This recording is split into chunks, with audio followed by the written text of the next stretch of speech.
जय गुरु जी संगत जी गुरु जी की कृपा गुरु जी के आशीर्वाद से आज का जो सत्संग हम आपके साथ शेयर कर रहे हैं वो शीला आंटी का सत्संग है। बहुत ही प्यारा सत्संग है, ब्लेसिंगफुल सत्संग है। तो मेरी विनती है सभी गुरु परिवार से कि आप सत्संग को अंत तक सुनिए, ध्यान से सुनिए, पूरा सुनिए। सत्संग का मतलब होता है सत्य का संग, और सत्संग की प्राप्ति हमें जब ही होती है जब गुरु कृपा होती है। तो हम सभी बड़े भाग्यशाली हैं कि हम पे गुरु कृपा हुई और आज हम अपना सत्संग आप सभी के साथ शेयर कर पा रहे हैं। संगत जी बहुत ही प्यारा सत्संग है, ब्लेसिंगफुल सत्संग है। तो मेरी विनती है सभी गुरु परिवार से कि आप सत्संग को बड़ी श्रद्धा, बड़े भाव और बड़े समर्पण से सुनिएगा।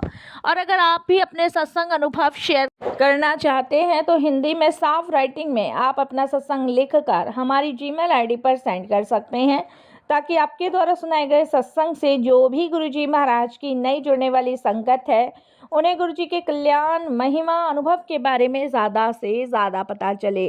सत्संग आपको पसंद आए तो आप इसको लाइक कीजिए, चैनल को सब्सक्राइब कीजिए और ज़्यादा से ज़्यादा संगत में शेयर कीजिए। बेल आइकन दबाना बिल्कुल नहीं भूलिएगा, जब भी कोई लेटेस्ट सत्संग आएगा उसका नोटिफिकेशन आपके पास आएगा। तो चलिए संगत जी चलते हैं शीला आंटी के सत्संग की ओर। सत्संग शुरू करने से पहले करते हैं गुरु जी का मंत्र जाप। ओम नमः शिवाय, शिव जी सदा सहाय। ओम नमः शिवाय, गुरु जी सदा सहाय। जय गुरु जी संगत जी मेरा नाम शीला है और ये मेरा शुक्राना सत्संग है। सत्संग शेयर करते हुए मेरे से कोई भी भूल चूक होती है तो क्षमा कीजिएगा। और संगत जी ये मेरा पहला शुक्राना सत्संग है, तो मेरे से कोई भी गलती होती है तो क्षमा कीजिएगा। मैं मंत्र जाप से अपने सत्संग की शुरुआत करूंगी। ओम नमः शिवाय, शिव जी सदा सहाय। ओम नमः शिवाय, गुरु जी सदा सहाय। संगत जी मेरी जर्नी गुरु जी के साथ अभी 2024 से ही शुरू हुई है। कुछ टाइम से हम लोग बहुत परेशान थे और संगत जी हम चंडीगढ़ रहते हैं, दिल्ली में मेरे वीर और परजाई जी रहते हैं। तो वो गुरु जी को बहुत मानते हैं। तो हम काफ़ी ज़्यादा टेंशन में थे, परेशान थे। मेरा जो छोटा बेटा है वो संगत जी काफ़ी लंबे टाइम से बीमार चल रहा है, उसकी मानसिक हालत ठीक नहीं है और हमने संगत जी हर जगह उसका ट्रीटमेंट करवाया है। ये समझ लीजिए संगत जी हम कहाँ कहाँ अपने बच्चे को लेके नहीं गए, बट फिर भी उसको कहीं रिलीव नहीं मिला, कहीं आराम नहीं मिला। संगत जी पहले मेरा बेटा ऐसा नहीं था, लेकिन संगत जी किसी कारणवश मेरा बेटा ऐसा हुआ। संगत जी पहले मेरे बेटे को फीवर हुआ था और ये बात 2000 संगत जी 18 की है। जब उसको बुखार हुआ था तो मैं संगत जी एक डॉक्टर से जाके उसको दवाई दिला लाई थी। संगत जी वो दवाई मैंने उसको खिलाई तो फीवर तो उसका उतर गया। नेक्स्ट डे संगत जी उसको फिर से फीवर हुआ, तो उसकी एक मेडिसिन्स और रखी थी वो भी मैंने खिला दी। खिलाने के बाद संगत जी उसके सर में दर्द होने लगा, बहुत तेज़ दर्द होने लगा। तो बोलता है मम्मा मेरे सर में बहुत तेज़ दर्द हो रहा है। तो मैंने कहा कोई बात नहीं, मैं झंडू बाम मेरे पास है वो मैं लगा देती हूँ और थोड़ी देर में तुम्हारा ठीक हो जाएगा। मैंने संगत जी झंडू बाम लगा दिया और उसी रात को उसको बहुत तेज़ बुखार आया, तो मेरे पास एक खुराक और पड़ी थी, मैंने वो भी खिला दी। मैंने कहा ठीक है देखते हैं, अगर नहीं आराम पड़ेगा तो मैं डॉक्टर को दिखाऊंगी। नेक्स्ट डे संगत जी फिर उसको तेज़ बुखार था, रात को उतर गया, फिर आ गया। मैं संगत जी अगले दिन जाके डॉक्टर को फिर दिखाया ही, फिर दवाई ले आई, फिर उसने वही मेडिसिन दी जो पहले दी थी। वो मेडिसिन मेरे बच्चे ने खाई। उसके बाद संगत जी उसकी ना अजीब गरीब हरकतें हो गई। वो कम से कम दवाई खा के संगत जी आधा पौना घंटा सोया। आधे पौने घंटे बाद वो उठा और उठने के बाद संगत जी वो बहकी बहकी सी बातें करने लगा कि आप कौन हो और मैं कहाँ पे हूँ, किसके घर पे हूँ। तो मैंने कहा बेटा ये क्या हो गया है, ऐसे क्यों बिहेव कर रहा है। तो वो मुझे कहता है कि आप कौन हो, आप मुझे जानते हो। इस तरीके से अजीब गरीब बातें करने लगा। मैंने कहा इसको क्या हो गया, मुझे लगा ये मजाक में कर रहा है, बट संगत जी वो मजाक में नहीं था, वो सीरियसली में कर रहा था। कभी कभी होता है ना बच्चे ऐसे करते हैं तो हमें लगता है कि ये बच्चे मजाक कर रहे हैं, बट नहीं वो सीरियसली कर रहा था। मैंने तुरंत अपने हस्बैंड को फ़ोन किया, अपने हस्बैंड को बुलाया। मैंने कहा इसको पता नहीं क्या हुआ है। दीप नाम मेरे बेटे का है। तो मेरे हस्बैंड आए तो उन्होंने कहा कि क्या हुआ। तो मेरे हस्बैंड ने कहा दीप। तो कहते मेरा नाम दीप है, ऐसे करके बोला। मेरे हस्बैंड भी हैरान, मैं भी हैरान। और संगत जी 20 मिनट तक हम दोनों उससे पूछताछ करते रहे, लेकिन उसका बिहेव ही इस तरीके का। मेरे हस्बैंड ने उसको डांटा भी, पिटाई भी करी, लेकिन नहीं संगत जी, बिल्कुल उसका ऐसा ही दिमाग हो गया, बेकी बेकी बातें, उल्टी सीधी बातें करने लग गया। मैं, मेरे हस्बैंड बहुत परेशान। हमारे कुछ रिलेटिव्स रहते हैं चंडीगढ़ में, हमने उनको कॉल किया, सब घर पे आए, सब ने पूछा, सब ने हमें यही सलाह दी कि आप इसको डॉक्टर को दिखाओ। तो मैं संगत जी डॉक्टर के पास लेके गई, जिससे मैंने मेडिसिन्स ली थी। तो उनको दिखाया तो उन्होंने कहा इसको आप बड़े हॉस्पिटल लेके जाओ भई, मैं तो बहुत छोटा-सा डॉक्टर हूँ और मैं तो बस खाँसी जुकाम बुखार की दवाइयाँ देता हूँ।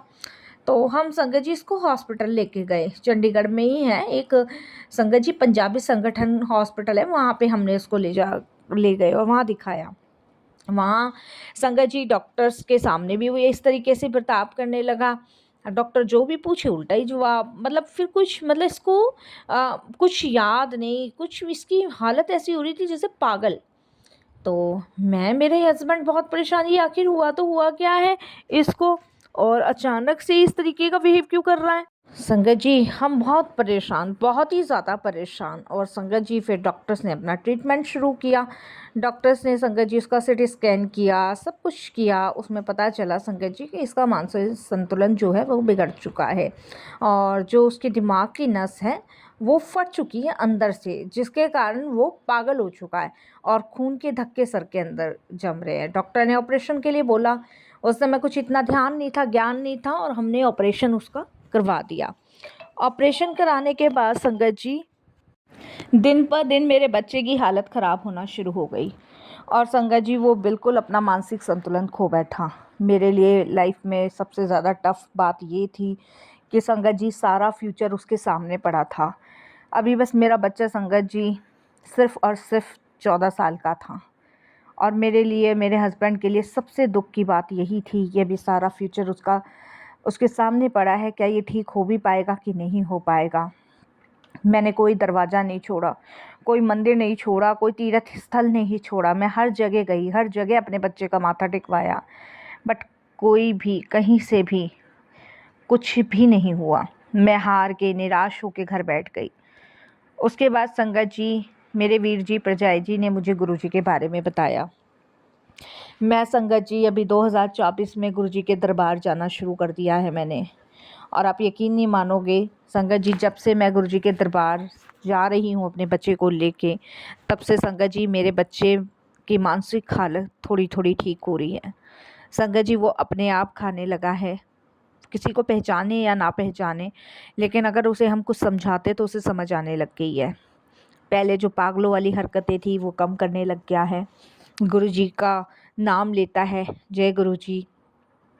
संगत जी अभी स्कूल वगैरह सब उसका बंद कर रखा है, क्योंकि स्कूल में एक बार हमने उसको भेजा था संगत जी, वहाँ पे उसने तोड़फोड़ करनी शुरू कर दी थी, बच्चों को मारना शुरू कर दिया था। एक बच्चे को उसने दांतों से काट भी लिया था। इसीलिए संगत जी हम अभी उसे स्कूल नहीं भेज रहे हैं। हमने उसका घर में ट्यूशन लगा रखा है, और हमने संगत जी जैसे स्कूल में बच्चा पेपर वगैरह देता है सब वहीं से वो दे रहा है, लेकिन वो घर में ही पढ़ता है। हम संगत जी उसे स्कूल नहीं भेजते हैं। रीज़न उसका ये है कि हमारे बच्चे की वजह से किसी और के बच्चे को कोई परेशानी ना हो। लेकिन जब से हम गुरुजी से जुड़े हैं, तब से हमें विश्वास हो गया है कि एक ना एक दिन गुरुजी इसको ठीक कर ही देंगे। गुरुजी के मैसेज आते हैं, गुरुजी बताते हैं कि बहुत जल्द तेरे बच्चे नू मैं ठीक करने वाला हूँ, तेरे घर वापस से वही पहले जैसी खुशियाँ आएंगी। संगत जी एक ही मुंडा है मेरा, बहुत मन्नतों से मैंने इसे प्राप्त किया है, और इसकी ये हालत हमसे देखी नहीं जाती है। हमें हंसना पड़ता है, रो रो के हंसना पड़ता है। लेकिन संगत जी मैं गुरुजी से यही अरदास करती हूँ कि जैसे मेरा बच्चा पहले था गुरुजी वैसा ही कर दो। संगत जी मेरे हस्बैंड, वैसे भी उनको 2 बार हार्ट अटैक आ चुका है, वो ये सदमा बर्दाश्त कर नहीं सकते। उनका भी हमेशा संगत जी डर ही रहता है, क्योंकि उनकी तबीयत ही ख़राब रहती है। और संगत जी तीसरा हार्ट अटैक तो वैसे ही डेंजर डॉक्टर ने बता रखा है, तो हमें टेंशन रहती है इस चीज़ की ज़्यादा कि कहीं इन्हें कुछ हो गया तो मैं कैसे अपने बच्चे को अकेला संभालूंगी। लेकिन जब से हम गुरुजी से जुड़े हैं, हौसला भी बंधा है, हिम्मत भी मिली है, और लगता है कि हाँ अब सब ठीक हो जाएगा, क्योंकि अब सब कुछ गुरुजी संभाल रहे हैं, गुरुजी देख रहे हैं और आगे भी गुरुजी महाराज ही संभालेंगे। इसलिए संगत जी, सब कुछ गुरुजी पे छोड़ रखा है। मुझे पूरा विश्वास है कि मेरा बच्चा बिल्कुल ठीक हो जाएगा और उस दिन मैं गुरुजी का बहुत बड़ा शुक्राना करूँगी। संगत जी, अभी हमें गुरुजी का एक स्वरूप भी प्राप्त हुआ है पीले कलर के चोले में, और मैंने संगत जी अपनी भरजाई को बुलाया हुआ है कि मेरे घर में गुरुजी का स्थान आप बना दें। क्योंकि संगत जी, अभी मैं गुरुजी के बारे में ज़्यादा कुछ नहीं जानती हूँ, लेकिन जब से जुड़ी हूँ तब से उनके चमत्कारों को महसूस कर रही हूँ, उनकी ब्लेसिंग्स को महसूस कर रही हूँ, उनकी खुशबू को महसूस कर रही हूँ। ये भी अपने आप में बहुत बड़ी कृपा है गुरुजी की। तो बस ये आया हुआ संकट मेरे बच्चे पे गुरुजी दूर करो, और हर एक अला बला से, हर एक परेशानी से मेरे बच्चे को बचाओ गुरुजी। यही आपसे अरदास है और यही मैं अपने सत्संग को भी विराम देती हूँ गुरुजी के मंत्र जाप से। ओम नमः शिवाय, शिव जी सदा सहाय। ओम नमः शिवाय, गुरुजी सदा सहाय। जय जय गुरुजी, धन धन गुरुजी, वाह वाह गुरुजी, शुक्राना गुरुजी, अनंतम अनंतम शुक्राना, लख लख बार शुक्राना मेरे गुरु पिता का।